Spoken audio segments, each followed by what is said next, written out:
आधी श्रीलंका, मग बांगलादेश आणि मग नेपाळ हे तिन्ही देश भारताचे शेजारी आणि या तिन्ही देशांमध्ये एक समान घटना घडली ती म्हणजे प्रस्थापित व्यवस्थेविरोधात उद्रेक आणि उठाव. तर आपण ह्याच गोष्टीवर आज चर्चा करण्यासाठी आपल्या बरोबर आहेत भूषण देशमुख सर. सर नमस्कार. नमस्कार. सर तिन्ही भारताचे शेजारी आहेत आणि तिन्ही देशांमध्ये उद्रेक झालेला आहे. बरोबर आहे. आता लेटेस्ट जो उद्रेक झालाय तो नेपाळमध्ये झालाय. तर करेक्ट. त्याचे कारण काय आहे? कशामुळे नेपाळमध्ये उद्रेक झाला होता? तात्कालिक कारण तर सोशल मीडियावर बंदी घातली, की अमेरिकन कंपन्या ज्या होत्या WhatsApp वगैरे सगळ्या, Facebook, की तुम्ही रजिस्ट्रेशन करा एका आठवड्याच्या आत आणि आमचे नियम पाळा. त्यांनी काही ते लक्ष दिलं नाही, तर यांनी डायरेक्ट जाऊन त्याच्यावर बंदी घातली. त्याच्या नक्कीच चायनाचा हात होता थोडा प्रमाणात, की चायनाला आपला डेटा हवाय सगळा, नेपाळमधला आणि इतर ठिकाणचा. त्यातनं त्यांना एआय उभं करायचंय. एआय राक्षस आहे. त्याला प्रचंड डेटा लागतो. ज्याचा डेटा त्याचं राज्य. मग त्या जास्तीत जास्त देशांचा डेटा आपल्याकडे वळवणं हे चायनाचं काम आहे. पण त्यामुळे मग त्याने अमेरिका त्याच्यावर बंदी घातली. पण चायनाच्या सोशल मीडियावर बंदी नव्हतीच. आणि आजचा जो जेन झी आहे, जेन झी म्हणजे काय, तर 1997 ते 2015 या काळात जन्मलेले जे लोक आहेत, 2012 त्यांना जेन झी असं म्हणतात. 12 नंतर जन्मलेत आतापर्यंत त्यांना अल्फा असं म्हणतात आणि आता रिसेंटली जन्मलेला बीटा असं म्हणतात. त्याच्या आधीचे मिलेनियम आहेत. मग त्यामुळे हे जे जेन झी आहेत, they are highly connected to the digital media. They are the digital native. ते त्यातच जन्मलेत आणि त्यातच वाढतात. लहानपणापासून स्क्रीनच डोळ्यासमोर आहे. त्याच्या आधीची जनरेशन आहे ते डिजिटल सेटलर्स म्हणजे काय, तर ते शिकले थोडं थोडं करून. त्याच्या आधीचे आहेत तर डिजिटल आउटकास्ट आहेत, म्हणजे काय, तर त्यांना ते जमतच नाही ते कसं करायचंय. अशा प्रकारच्या 3 जनरेशन आपल्याकडे आहेत. डिजिटल आउटकास्ट, डिजिटल सेटलर्स आणि डिजिटल नेटिव्ह. मग डिजिटल नेटिव्ह नेटवर्कला हे सोशल मीडियावर बंदी घालणं ते अजिबात आवडलेलं नाही आणि तो एक ट्रिगर ठरला. पण निश्चितच त्या कारणाने उठाव झाला असं म्हणता येणार नाही, कारण त्याहून जास्त डीप होती मध्ये. पण सर ह्या तिन्ही देशांमध्ये ना एक कॉमन म्हणजे जे आता तुम्ही सांगितलं Gen Z, correct. Generation Z. Correct. हे जनरेशन झेड ह्या पिढीला नेमकं हवंय काय? व्यवस्थेबद्दल, व्यवस्थेकडून, सरकारकडून किंवा एकंदरच त्यांचा स्वभाव काय आहे? त्यांचं बरोबर आहे. स्वरूप कसं आहे? बरोबर आहे. कॅटेगरायझेशन आपण त्यांचं कसं करणार? जुन्या काळी काय व्हायचं, की कुठली माहिती पोहोचायला एक टाइम लॅग लागे. हळूहळू गोष्टी पेनिट्रेट होत, खूप लोकांकडे ऐकल्यानंतर मग हळू मतं बनत. आताचं जग तसं नाहीये. आता व्हिडिओ कॅमेरे चालूच असतात. कुठल्या क्षणी कुठले कॅमेरा, सीसीटीव्ही चालू असतात. अशा वेळी अनेक प्रकारचं करप्शन, अनेक प्रकारचा अन्याय, अनेक प्रकारच्या गोष्टी लगेच डोळ्यासमोर येतात.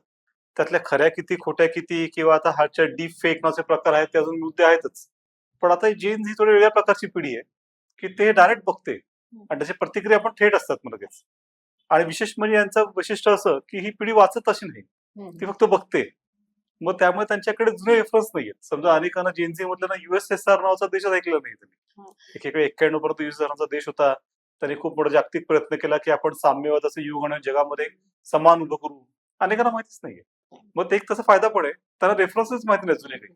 तर जुन्याचं ओझं पण याच्या डोक्यावर नाहीये.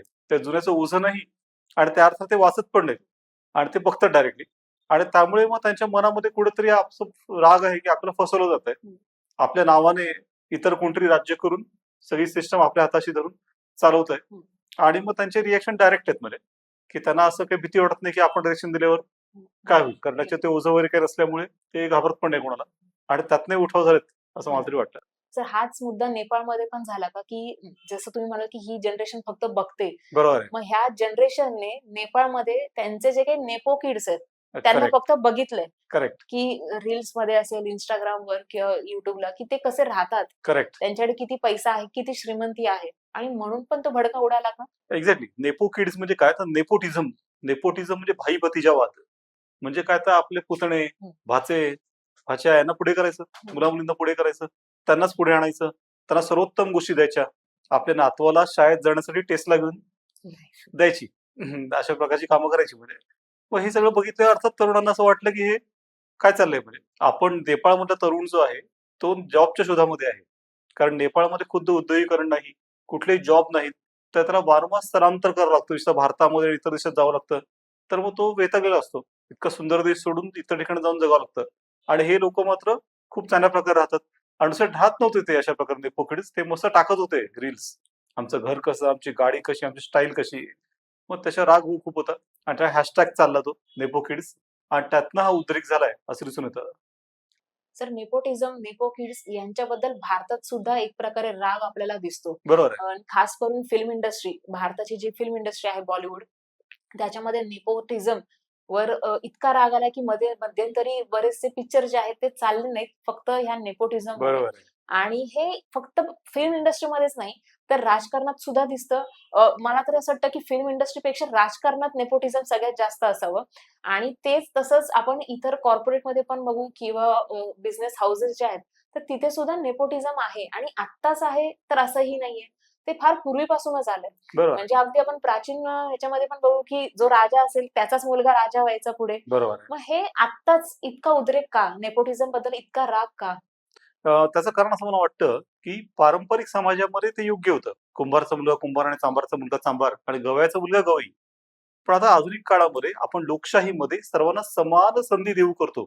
इक्वॅलिटी ऑफ अपॉर्च्युनिटी, संधीची समानता. मग असं जर आपण म्हणत असू, तर मग तसं होताना दिसत मात्र नाहीये. असं डॉक्टरची इच्छा असते, की आपल्या मुलाला डॉक्टर म्हणून आपलं हॉस्पिटल जे आहे, छान मनोरे चालवावं. प्रत्येकाला असं वाटतं आजही हा एक प्रकारचे मध्ययुगीन आपला वारसा आहे आणि मध्ययुगीन मानसिकता आहे, की राजा का बेटा राजाही बनेगा. आता मग लोकशाहीमध्ये राजाला स्थान कुठे आहे? राजा कुठे आहे आणि प्रजा कुठे आहे? लोकशाहीमध्ये सगळे समानच आहेत. आणि त्यामुळे हा जो विशिष्ट म्हणजे आपण काय शिकतो आदर्श आणि काय दिसतं, हा फरक आहे त्याची जाणीव जी आहे ती आता जास्त तीव्र होत चालली असं मला वाटतं. जुन्या लोकांना ते वाटायचं की नाही ते पुस्तकात काय असो असंच असतं. परंपरेने त्यांना ते मिळालं होतं आणि त्यांना माहिती होतं की असंच असतं. आता नवीन पिढीला तसं वाटत नाही. हे असंच का आहे? आम्ही का म्हणून नेहमीच कॉम्प्रोमाइज करायचं? का म्हणून दुसऱ्या कोणाला स्थान द्यायचं? त्यांना असं वाटतं की आम्हाला संधी समान मिळाली पाहिजे. काही लोकांना का म्हणून बेस मिळतोय आधीच संधी मिळतात. हिरोईनना विशिष्ट म्हणजे घरातले असतील तर त्यांना मोठे मोठे बॅनर मिळतात. तेच नवीन लोकांना मात्र खूप स्ट्रगल करावं लागतं. त्यात कधी यश मिळतं, कधी मिळत नाही. मग अशा प्रकारे पण त्यात तरी निदान हे स्ट्रगल करावं लागतं. अगदी हिरो हिरोईनची जी मुलं असतील त्यांना सुद्धा. त्याचे पिक्चर काही आपोआप चालतात असं. पण राजकारणात तसं काही नाहीच आहे. राजकारणात एका पॉइंट पर्यंत तुमचं जर मॅनेज असेल बरोबर मतदारसंघ, तर बाकी काय नाही तुम्ही निवडून तर येऊ शकता. मंत्रीपद मिळेल की नाही किंवा ते तुम्ही गाजवाल की नाही ही पुढची गोष्ट असते. पण तुम्ही विशिष्ट प्रकारे निवडणूक येऊ शकता आणि निवडणूक गाजवू शकता बरोबर म्हणजे. आणि त्यामुळे राजकारणाचा प्रकार जास्त आहे असं मला वाटतं. आणि भारतीय तरुण दुर्दैवाने किंवा या सगळ्याच भागातला तरुण लोकशाही असूनही राजकारणापासून तुटलेला आहे. त्याला असं वाटतं की राजकारणी लोक हे एक वेगळी जमात आहे की जी विशिष्ट पद्धतीने आपल्याला मॅनिप्युलेट करते आणि आपलं राज्य करते आहे. आणि त्यातनं तो राग उफाळून आलाय असं मला वाटतंय. त्यामुळे राजकीय पक्षांचा तरुणांशी असलेला डिस्कनेक्ट त्यातून दिसतो असं म्हणता येईल. सर इथे एक मला उदाहरण द्यावंसं वाटतं ते म्हणजे इंदिरा गांधींच्या काळातलं. बरोबर. 1972-73 पासून देशात महागाई वाढत चालली होती आणि म्हणूनच लोकांचा आणि खास करून जे यंग मुलं शिकत होती कॉलेजमध्ये बरोबर आहे. वगैरे त्यांचा उद्रेक झाला होता गुजरातमध्ये, बिहारमध्ये. बरोबर आहे. आणि तो जो काही लढा, तो जो काही प्रोटेस्ट भारतामध्ये झाला 1-2 वर्ष, त्याच्यामधून आपल्याला नवीन लीडर्स, नेतृत्व दिसलं.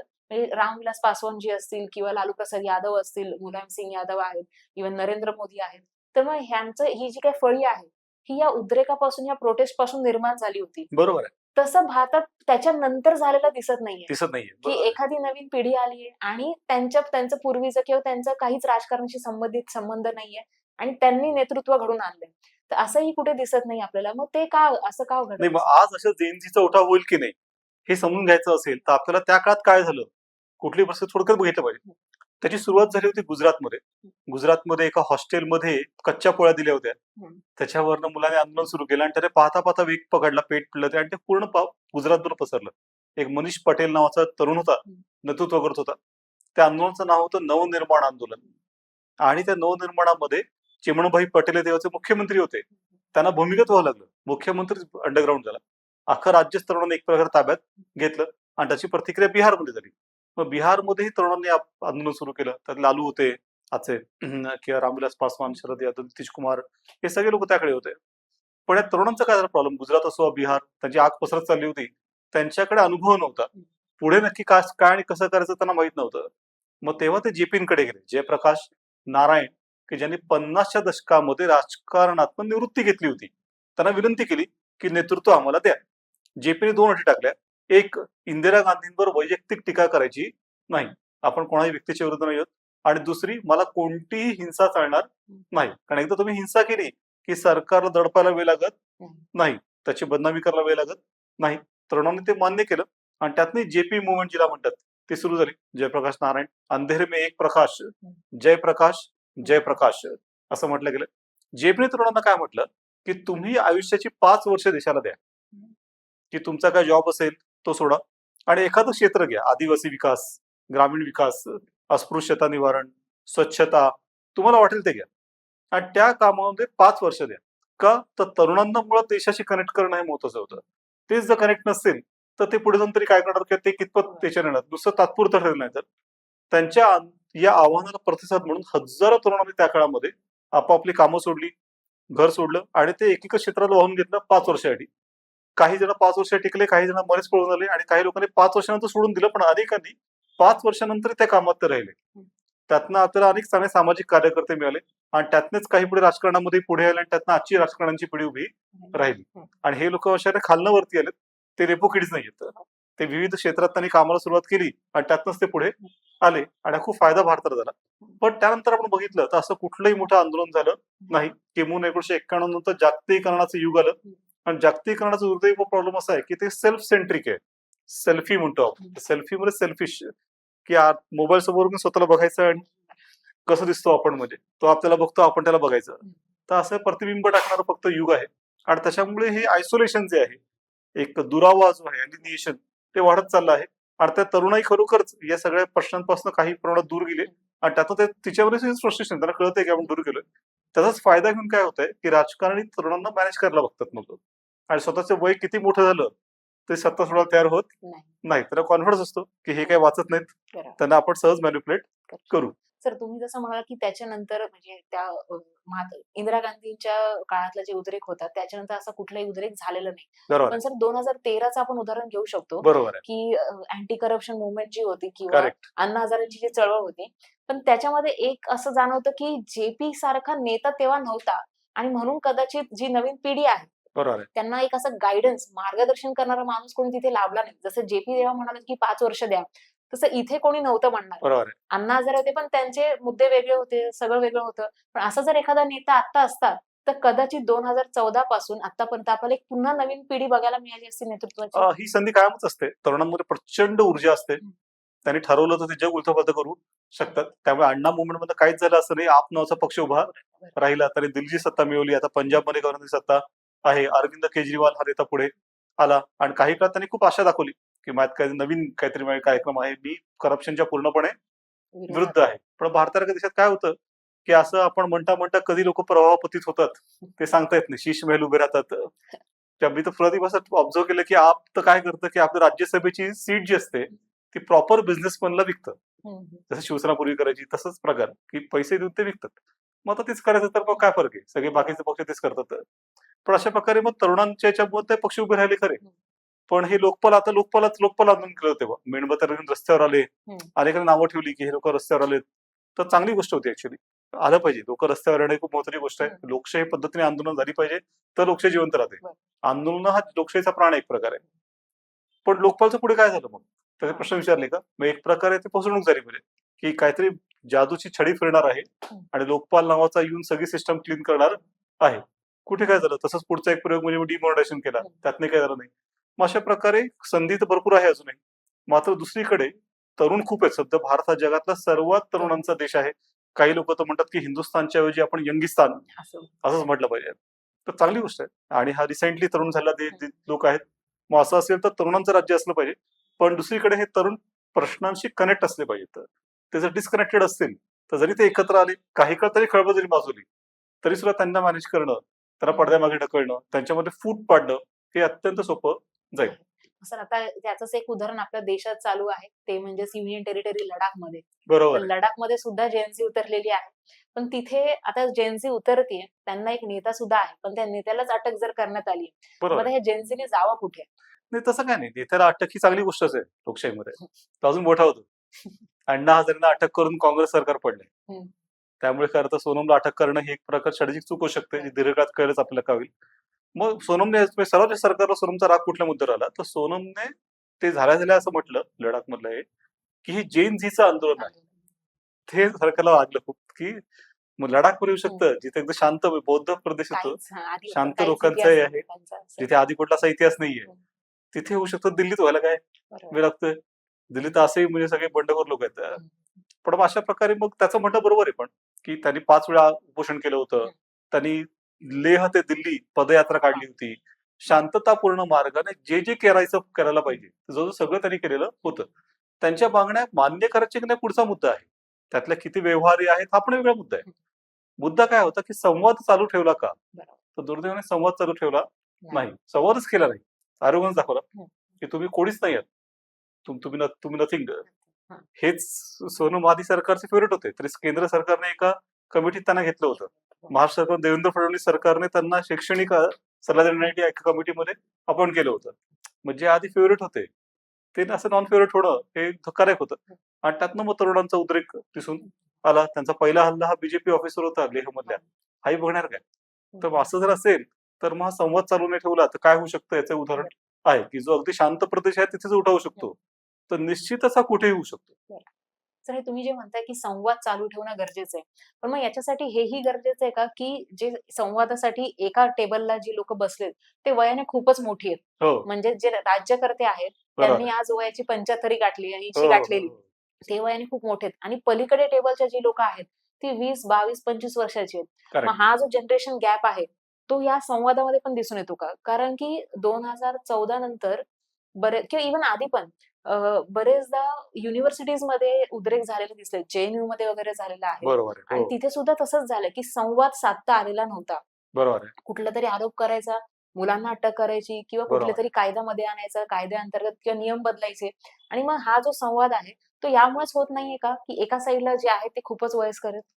हा मुद्दा आहे की हा सगळीकडेचा मुद्दा होत चाललाय की आता आयुष्यमान वाढलंय आणि सत्ताधीश हे सत्ता सोडायला तयार होत नाहीत लोकशाहीमध्ये सुद्धा. आणि त्यांना सगळी सिस्टम कळलेली असते आणि ते मॅनिप्युलेट करण्यात खूप हुशार असतात. तर त्यांचा कॉन्फिडन्स वाढत जातो की काही होत नाही. आपण बरोबर मॅनेज करू. हं. की 75 रिटायर झालं पाहिजे सगळ्या पक्षामध्ये नियम होता असं काही लोक म्हणतात. पण मग त्या पक्षाचे 2 जण मोठे झाले, तर ते एकमेकांची स्तुती करून त्यांनी 75 साजरी केली. कोणी सोडून जाण्याबद्दल बोलत नाहीये. चायनामध्ये तर शी जिनपिंग याने कॉन्स्टिट्यूशनमध्ये स्वतःचं नाव टाकून दिलंय आणि ह्यात ते असणार आहेत. पुतीन यांना ते सांगायची गरज वाटत नाहीये. ते सगळ्यांना आधीच माहिती की ते कधी सोडणार नाहीच आहेत. मग सध्याचा काळ असा झालाय आपला, की जे सत्तेवर येतात ते सोडायला तयार होत नाहीयेत.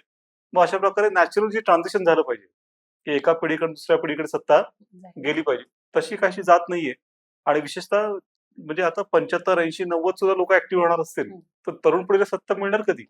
अगदी सलीमने सुद्धा अकबराविरुद्ध उठाव केला होता. हेच कारण होतं, की त्याचं वय वाढत चाललं होतं आणि त्याला सत्ता मिळत नव्हती. त्याचं म्हणणं पडलं मिळणार कधी सत्ता? मग तसंच काहीसा हा प्रकार आहे, असंही म्हणता येतं. तर आता इथे जे वयस्कर आहेत ते सत्ता सोडायला तयार नाहीयेत. पलीकडे जेन झी आहे. बरोबर आहे. त्यांना नेमकं काय हवंय? आणि ते लोकं म्हणजे भारतासारख्या देशामध्ये आज जिथे आपण म्हणतो की डायव्हर्सिटी इतकी आहे आणि प्रत्येक बाबतीत आहे. बरोबर आहे. धर्म असेल, जात असेल, इव्हन क्लास बेसवर असेल, तर एवढी सगळी डायव्हर्सिटी असताना हे जे जेन झी आहेत, जी यूथ आहे, ती एकत्र येऊ शकते का? हाच एक कळीचा मुद्दा आहे आता, की एक तर जेन काय हवंय आपण बघितल्याप्रमाणे, तर जेन उद्दिष्ट चांगली आहेत. जसं त्यांनी बांगलादेशमध्ये प्रयत्न केलाय, की मोहम्मद युनूस ज्यांचं खूप नाव आहे. त्यांनी ग्रामीण बँक स्थापन केली, स्वयंसेवी गट पुढे आणले आणि निश्चितच बांगलादेशमध्ये एक आर्थिक क्रांती घडवून आणली. आज बांगलादेशचं दरडी उत्पन्न पर कॅपिटा इन्कम हे भारतापेक्षा सुद्धा जास्त आहे. एकदा गरीब देशातनं वरती आणलं, मग त्यांना केलंय. आता ते काय करतात ती गोष्ट वेगळी. पण इंटरिम गव्हर्नमेंटचे ते प्रमुख आहेत, की असंच नेपाळमध्ये पण झालंय. नेपाळमध्ये पण त्यांनी सुशीला कार्की याच्या सरन्यायाधीश होत्या आधी आणि ज्या सिस्टम विरुद्ध लढत होत्या, नॉन करप्टेड त्यांना सत्ता तात्पुरत्या ताब्यामध्ये दिली आहे. तर थोडंसं मग यांचा टेक्नोक्रॅटकडे भर असतो जेएनझीचा. अशा लोकांकडे जास्त निर्विवाद प्रामाणिकपणा आहे. प्रामाणिकपणाला जास्त महत्त्व दिलंय. नुसता अनुभव नाही राजकारणाचा. तर मग थोडक्यात मग ते एक प्रकार दाखवतं, की त्यांना हे प्रस्थापित नेत्यावर विश्वास वाटत नाही. तर ते नुसतेच म्हणतात, की आम्हाला काहीतरी कळतंय, त्यांना बहुतेक कळत नाही असं त्यांना वाटतं. आणि असं जर असेल, तर मग एक तर या नेत्याने अपग्रेड केलं पाहिजे स्वतःला, की सत्ता तरी पुढच्या पिढीकडे सोपवली पाहिजे.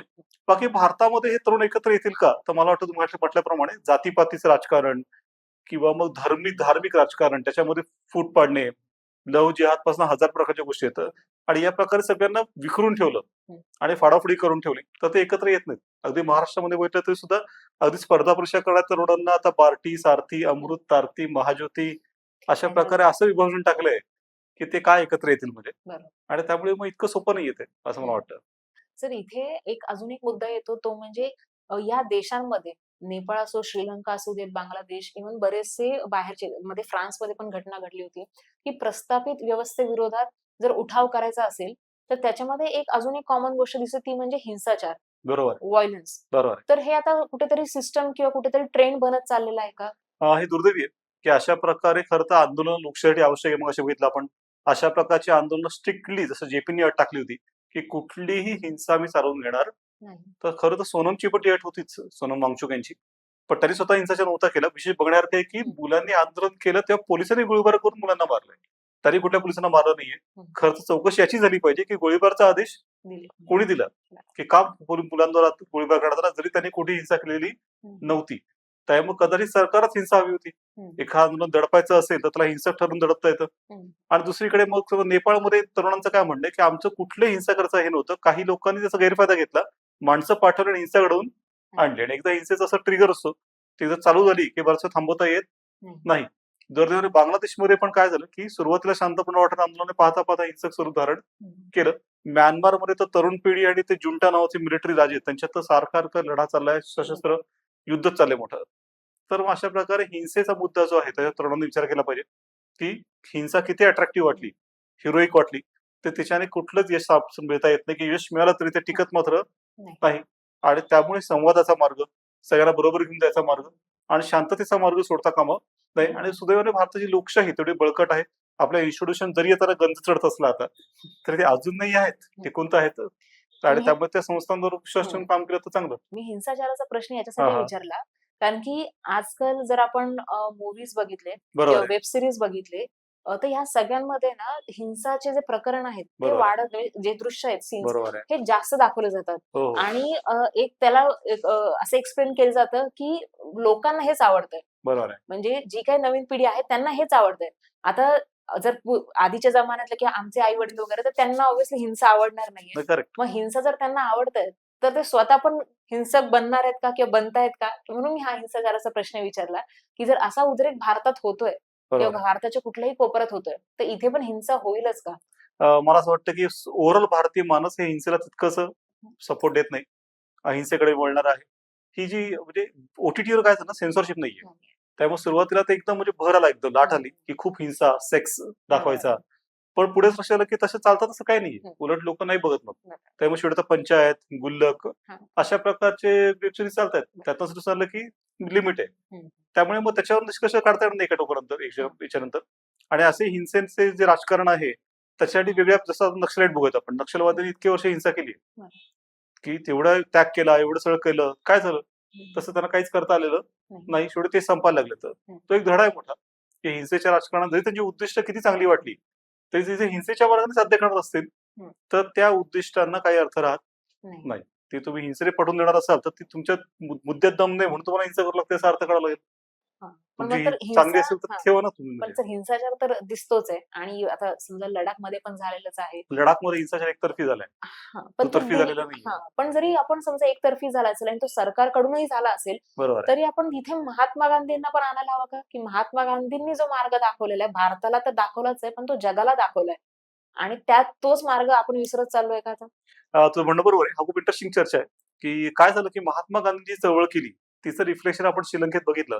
तर श्रीलंकेतले तमिळ जे होते, तरी सुरुवातीला बरेच वर्ष गांधींच्या मार्गावर चालत जाऊन उपोषणं केली, सत्याग्रह केले. पण त्याला यश मिळेना. मग त्याला कळेना, की आपलं गांधींना तर मोठं यश मिळालं होतं. आपल्याला काही यश मिळत नाहीये. मग त्याचा निष्कर्ष त्यांनी असा काढला, की गांधींच्या चळवळी सत्याग्रहाला यश का आलं? कारण गांधी आणि त्यांचे लोक हे मेजॉरिटीमध्ये होते हां. आणि ब्रिटिश हे मायनॉरिटी. मायनॉरिटीमध्ये होते, अल्पसंख्य होते. त्यामुळे जरी वेळ लागणार होता, तरी सुद्धा हिंसेची गरजच नव्हती त्या अर्थाने. एवढ्या छोट्या लोकांना काय मारायचं म्हणजे. त्यामुळे अहिंसेने जाऊन त्यांना यश मिळालंय. पण श्रीलंकेमध्ये तमिळ जे होते ते जास्त अल्पसंख्य होते. मग अल्पसंख्याकांच्या सत्याग्रहाला यश मिळत नाही. नाही, असा काहीसा निष्कर्ष या तरुणांनी लडाखमधले आपण काढला असावा. हं, हं. कारण त्यांनी 5 उपोषणं केली, सगळं करून बघितलं. कुठला रिस्पॉन्स येईना. बरं. का? कारण ते अल्पसंख्य आहेत ना. हं. 3 लाखाची लोकसंख्या आहे एकूण बरं. लडाखची. 2 जिल्हे मिळून फार 3 लाख आहे. मग आदिवासी आहेत 90%. त्यांना काय द्यायचं महत्व म्हणजे? मग त्यांना असं वाटलंच कुठेतरी की इनडायरेक्टली की याला यश मिळत नाही. हां. तर मग अशा प्रकारे वाटत राहिलं, की आपण अल्पसंख्य असल्यामुळे यश मिळत नाही. तर असं होतं. पण जर बहुसंख्य असतील, तर मग निश्चितच निदान हं. थिअरेटिकली म्हणूयात आपण, की हिंसेची गरज लागत नाही. नाही. मग तुम्ही अहिंसेच्या बरोबर कायम राहणार. बरं. मग त्या लेट्स होप की भारतात बहुसंख्य तरुणच आहेत. तरुणांचीच बहुसंख्या आहे. हं. आणि ते एकत्र आले, तर ते अहिंसेच्या मार्गावर कायम राहतील. तर इथे हा पण मुद्दा येतो का की घटनेमध्ये आपल्याला इक्वालिटी दिलेली आहे, इक्वालिटी ऑफ अपॉर्च्युनिटीज आणि ते संधीची समानता हे जरी आपण लागू केलं किंवा याची जरी आपण सोय केली, तरतूद करून दिली प्रॅक्टिकली लोकांमध्ये, बरोबर तरी आहे. पण याचं प्रमाण कमी होऊन जाईल. त्याच्यासाठी खूप आपलं होमवर्क करावं लागेल. त्याच्यासाठी पहिले संपत्ती आणि साधनांची समानता आणावी लागेल. हं. त्यासाठी मुळात आपल्याला एखादा वारसा कराचा कायदा आणावा लागेल, जो इलेक्शनच्या काळामध्ये वापर चर्चा आली होती, की विकसित देशांमध्ये वारसा करण्याचा प्रकार असतो. आई-वडिलांकडे तुम्हाला संपत्ती मिळते, त्याचा काही वाटा सरकार घेतं आणि त्यातनं काही प्रमाणामध्ये विषमता कमी करतं. आपल्याकडे तसा कुठला कायदाच नाहीये. हं.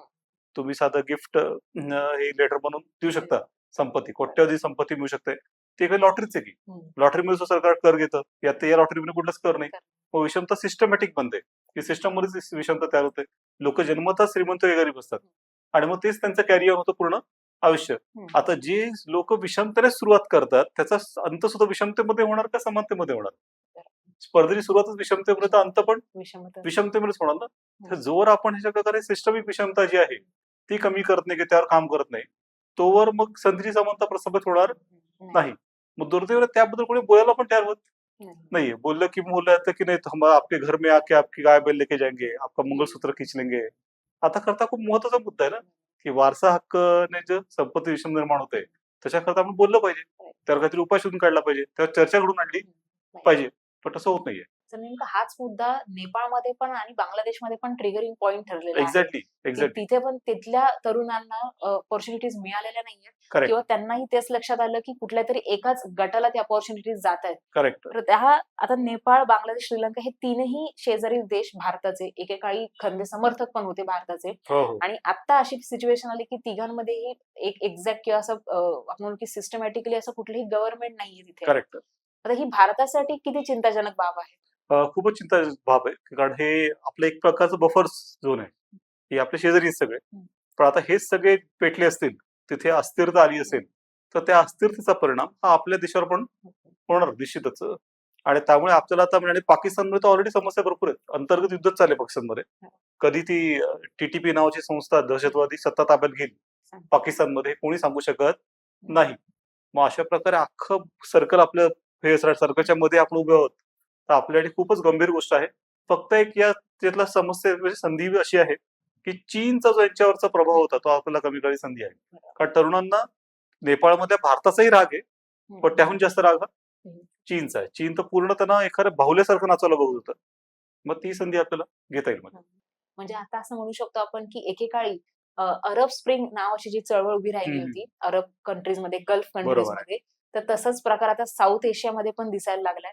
आणि हे याच्यासाठी भारताचं जी फॉरेन पॉलिसी आहे, भारताचे जे आपले एक्सटर्नल मिनिस्टर बरोबर. आहेत, तर त्यांना सुद्धा तसंच दक्ष राहावं लागेल, जागरूक राहावं लागेल की प्रश्नच नाही. कारण हे सगळे उठाव झाले, भारताला काहीच माहित नव्हतं. हां. मग भारताची फॉरेन पॉलिसी म्हणजे खूप मोठा रॉक आहे करते समजा. हा एक मोठा प्रश्नच आहे, की सगळं सरप्राईज असेल तुम्हाला, तर मग हे धोकादायक आहे म्हणजे.